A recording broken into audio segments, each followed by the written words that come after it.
So Warwick, you and I have been in countless meetings together. And one thing I've noticed that you consistently bring up, especially for retirees, is this idea of spending your money.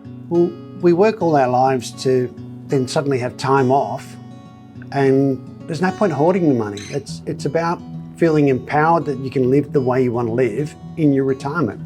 I've always seen retirement as the longest holiday of your life. And why not make it a fantastic one, Nathan? I suppose one of the things that does come up a little bit is, that's great, Warwick, I'd love to spend all my money, but what if I run out? How do we find that balance? That's a perfect question, because the longevity piece is quite a difficult one to work out, how people are going to be on this planet for what sort of time frame, and to make that money last. You can enjoy the money, but also finding that balance of moderation that it is going to give that longevity. That's where we can do a lot of work to help people feel that reassurance. The other day I was watching a fantastic show on Netflix. It was Dan Brittner's The Secrets of the Blue Zone, about longevity of people that were living over 100 years of age. And what was the secrets behind that longevity? Stress is probably one of the things that sort of popped up on there. Is, people were stressed about money, stressed about what to do in their life, and that sense of purpose. That purpose can be something very simple as spending time with family, or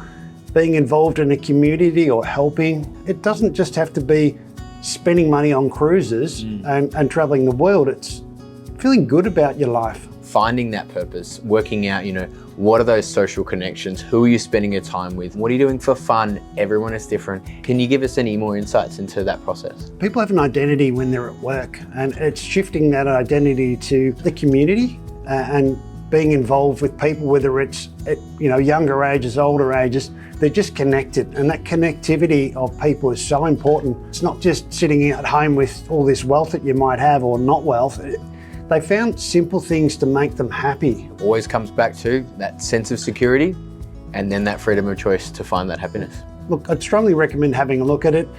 It's got simple things about exercise, but it wasn't about exercise going to the gym. It was just keeping moving. You might go for a walk, might go out and see a friend, have a chat, have a drink. And these people that are living over 100 years of age, they're not missing out.